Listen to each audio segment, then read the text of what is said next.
All right, everybody, this is a 10,000 kilometer, I guess you could call it medium to long-term review of this Focus Izalco Max disc Ultegra Di2. This is a 2017 model. I've owned this for about 10 months now, and I've put almost just shy this weekend. I'll put its 10,000th kilometer. So please excuse the, we're under the flight path here. We're actually in Chiang Mai, Thailand. It's a beautiful temperate day today, and Chiang Mai, Thailand just so happens to be one of the best places to ride a bike in the winter. Maybe not the best place to make a video, so I apologize for the sound. This bike has been with me in Europe, where I live in Barcelona. It's been to America, and it's been here in Asia. So first I want to talk about, this is going to be a long video, so this is, the reason I'm making this is that I spent a lot of time looking at these, you know, non-sponsored, just people on YouTube uploading long-term reviews of their bike when I was making a buying decision for this bike. So I just appreciated that people took the time to do that, so I'm going to take the time to do that today. For anybody interested in this Focus Izalco Max, I saw that the 2018s came out just a few weeks ago. They have some small changes, so I'll try to point out as many of the features of this bike as possible. The first part of the video, I'm going to talk about why I selected this bike. Second part of the video, I'm going to talk about what I've modified and why. And then I'm going to talk about what I really appreciate about this bike in the third part of the video. So my target events are about 4-hour road races in European Sportives. So we're talking, you know, about 130 to 50 kilometers, 2,000 to 3,000 meters of climbing. So I really needed an all-around, no compromise road bike. You know, I was willing to spend whatever it took to get that no compromise all-around road bike. The reason I got Ultegra is I think it's a great group set, it's a great value. But if you recall, in early 2017, the ETAP and the Dura-Ace group sets were delayed a bit. So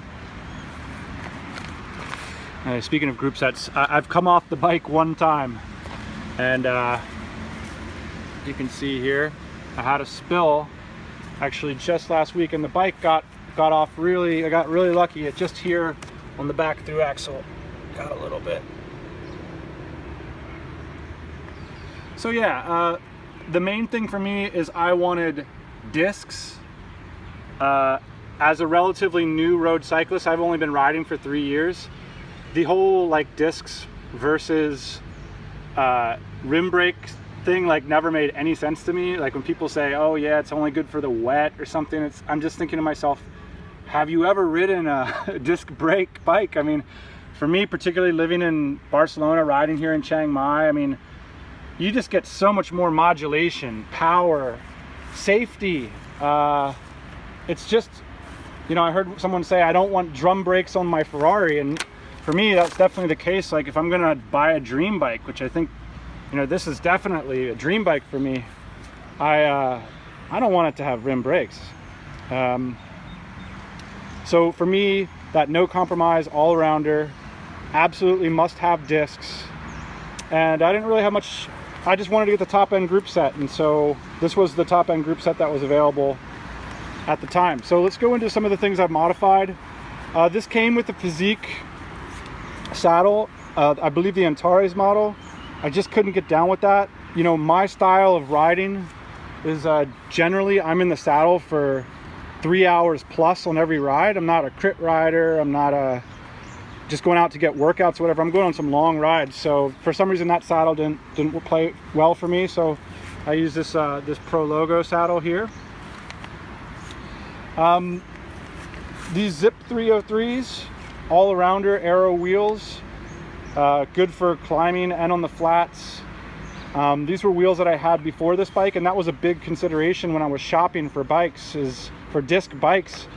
In 2018, the landscape's a little bit clearer, but in 2017, you know, if you wanted like the best disc frame for racing, you know, every brand had their own standards. And so this Focus bike had some standards that I appreciated, like they extended the seat stays like Canyon did in order to keep the chain line a little bit straighter, whereas Specialized, you know, they still had a quick release in the back and a through axle on the front.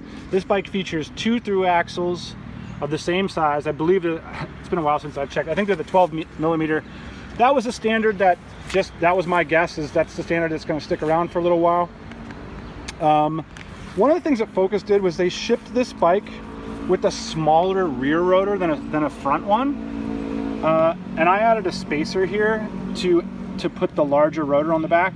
I just don't like the look of that, and it was also necessary for these wheels, which I don't know if you have the old version of the Firecrest 303s. You can comment below if you want to talk about how to put them on this bike, but it necessitated me putting a larger rotor on, but I wanted to because just the looks. You can see these tires. I just have like some basically cheap winter training tires on right now. I actually had a sidewall blowout and some racing tires. That was what caused the crash a few weeks ago. So I just got some cheap, durable winter training tires.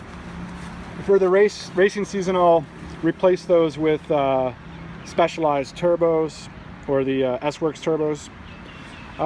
Put a left-sided power meter on here. I run the Garmin Vector 2. This is generation 2 with the pod. I don't have much to say about that. It's a good power meter. Yeah, so let's talk about what I like about the bike.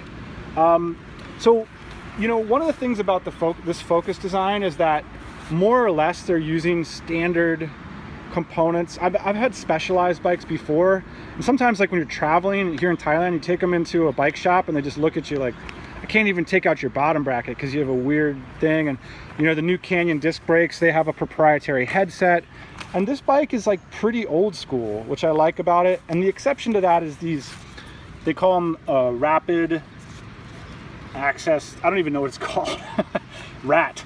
And it basically, it's a quarter turn to release. Let me just show you. You pull it out, you quarter turn, and then it releases. Okay? And, you know, I love through axles. I love this design. Hasn't caused me any problems. So far, so good. You know, people say it provides some extra stiffness and stuff. It certainly makes it easy to maintain and change your flat. You can see how it works on this turn side. It just rotates that corner turn, and then it'll come out of there. So that's been a nice little thing that I like about the bike. One of the things I love, people ask about Di2 all the time. Now, I hate the way these levers look. The Dura-Ace levers look so much better, but they work amazingly. And there are situations that, you know, until you have Di2, it's hard to imagine how you're going to use it. But you know, I have other bikes with 105, and it's fine, you know. But this is, again, like, this is a dream bike, and there are places in a race where Di2 makes you faster, I believe. Like, one example is if you're descending on the edge and you're coming into a hard turn, you can go down your cassette a couple gears while you're under heavy braking.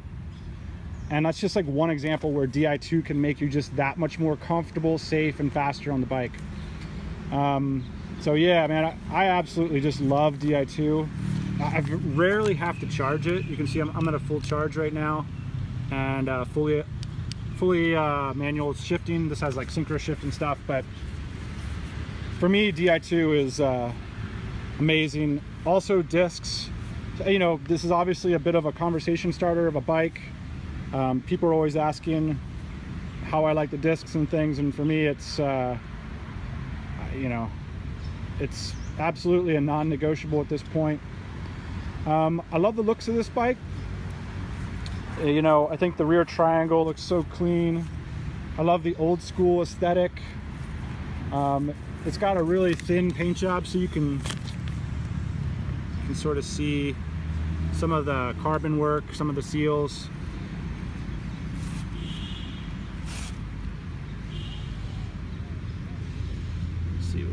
off a little bit there. So yeah, one of the biggest things that surprised me about this bike is the comfort. There's just a ton of compliance built into this bike. We got another plane flying overhead. Let's see.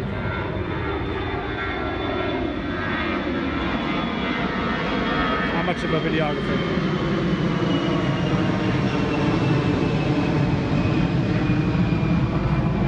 Yeah, I mean, when you stomp on this thing, it's stiff and it flies uphill, and it's good for a sprint, but you will feel a little bit of give. I mean, this bike isn't an absolute granite slab of a bike. This bike does have compliance built into it, and for that I find it to be extremely fast because it's got that snap that a little bit of compliance gives you.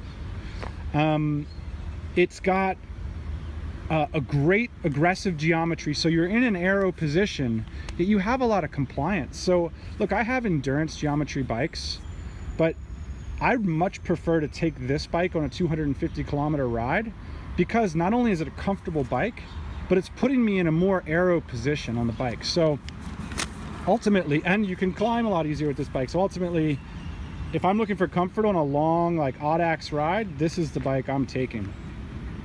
Finally, one of the things that jumped out to me about this bike is the downhill handling. I mean, that's going to be obvious because of the brakes, but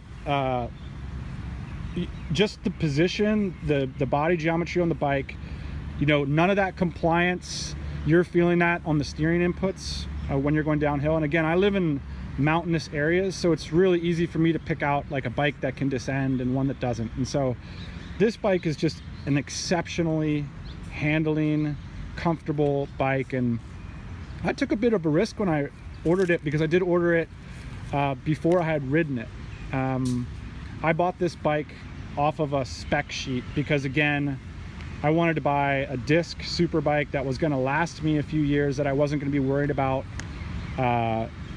you know, all the weird essentially in 2017, as I saw it, in terms of like bikes that were getting great ratings, you had the Specialized bikes, but they had the weird like SCS issue where like wheel sets weren't compatible with them. And then you had the Canyons, which had just come out and which were heavier than this bike, and so they didn't have any reviews, although I really trust Canyon bikes. I love them. This was the bike in 2017 that on paper fit my needs and had great reviews, and I'd just like to add another great review to this. I couldn't be happier with this Focus Izalco Max. It's a real pleasure to ride every day on 200-kilometer rides and on short 1-hour blasters. It's a great all-rounder. If you have any questions about this, I'm happy to answer them in the comments. Happy riding. Hope this was useful to you.